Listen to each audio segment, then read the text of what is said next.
Hey guys, what's going on? It's me from my channel, and today we're going to talk about why you should never jump straight into your workout. Maybe you were working out 5 years ago or 10 years ago and you stopped for a while, and then you wanted to get back into it. Sometimes when people get back into the gym, they kind of do things like that. Okay, they just go hard right off the bat because maybe they feel like they have something to prove. But in reality, doing this is not only going to limit your performance, but you're also going to increase your risk of injury. So today, I'm gonna show you exactly how to warm up properly. And this applies to any exercise that you do. So whether you're running, doing weightlifting, or plyometrics, this will help you get ready for whatever training session that you have coming up. So let's dive right into the first part of our warm-up. All right, the first thing that you always want to do before every workout is dynamic stretching. And you might hear that and think, well, wait, isn't stretching supposed to be good for you before a workout? You ask most trainers or most people that work out, they all tell you that static stretching, where you hold a stretch for an extended period of time, is bad before a workout.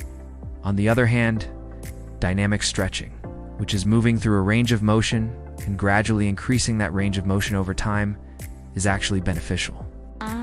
Now, if you want more details about the difference between static and dynamic stretching, I actually made a whole video on that topic, so I'll leave that linked down below. But dynamic stretches are going to help your body prepare for the movements that you're about to do. This is because when you stretch and you move, you're actually telling your body to move. So instead of sitting there holding a stretch, which is not very efficient, you're actually going through ranges of motion and telling your nervous system, hey, we're about to do this movement, get prepared. So let me show you some examples. If you're going to do a lower body workout, for example, some dynamic stretches that you could do beforehand would be things like high knees, butt kicks, walking lunges with a twist, hip rotations. All of these are going to put your body in a position to be able to do the exercises that you're about to do. The same thing goes for upper body. So if you're going to be doing presses or rows or things like that, arm circles, shoulder rotations, those are all going to get your body prepared for the movements that you're about to do. In general, you want to spend about 5 to 10 minutes doing dynamic stretches, and you want to shoot for 3 to 5 sets of each exercise. And I'll show you exactly what I mean by that. So for example, if we start off with high knees, you might do 3 to 5 sets of 20 seconds each, with 10 seconds of rest in between each set. Same thing with butt kicks. 3 to 5 sets of 20 seconds with 10 seconds of rest. And again, if you want more detailed information about warm-ups and cool-downs, I have a full video available, so let's go ahead and take a look at that. Okay, so once you've finished your dynamic stretches, the next thing that you're going to do is actually a combination of a warm-up and an active stretch. So we're going to start with warm-up sets, and then we're going to finish with active stretching. So with warm-up sets, basically what you're doing is getting your body ready for the weight load that you're about to lift. For example, if you're doing squats, your first set might be 135 pounds for 8 to 10 repetitions. Your second set could be 185 for 6 to 8 reps. And your third set might be 225 for 3 to 5 reps. What you're doing here is gradually increasing the weight load and gradually decreasing the number of reps you're doing. This is because the heavier the weight gets, the fewer reps you're going to do. So it's important to get your body used to lifting heavier and heavier weights. Now, one thing that you have to pay attention to is your form. As you increase the weight load, your form has to stay perfect. If your form starts to slip, you need to drop the weight and work on your form. Now, another thing is you don't want to go all out on these sets. You still want to leave a little bit in the tank. So even though you're lifting heavier weights, you don't want to go to failure on these sets. You still want to leave a little bit of gas in the tank so you can do your working sets afterwards. Now, the last part of this warm-up is active stretching. This is where you're going to take the muscles that you just worked and you're going to actively stretch them.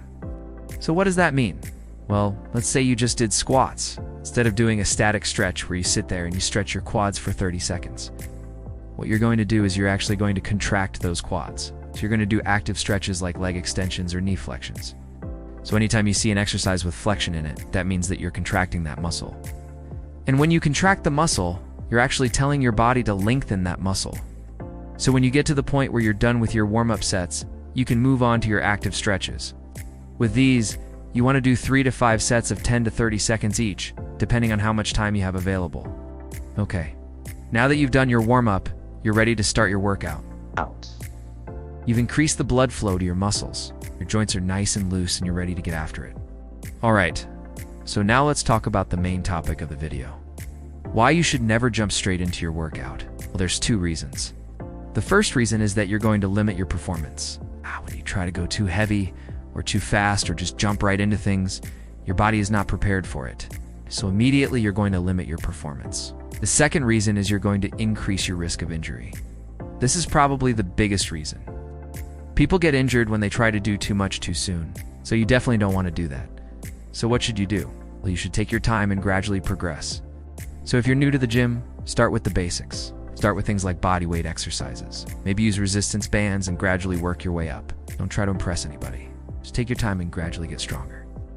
That's the best way to train and the safest way to train. The other thing is that if you haven't worked out in a while, make sure you take your time and gradually get back into it. So if you haven't been working out for a few weeks or a few months, don't try to go all out on your first day back. Take your time, ease into it, and gradually work your way up. And lastly, don't compare yourself to other people. Everybody is different, and everybody has different levels of experience. So don't compare yourself to somebody else. Just take your time and gradually work your way up. Now keep in mind, this doesn't just apply to people that are new to the gym.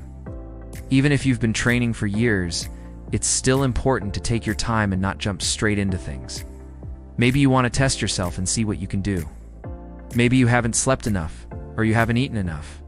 In that case, it's still important to take your time and not jump straight into a workout because you could get injured. Training should be enjoyable, and you should be able to train consistently.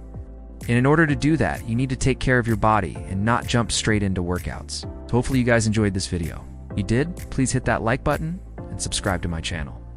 Also, if you want to get a free workout program, check the link in the description. And until next time, I'll see you guys later. Bye.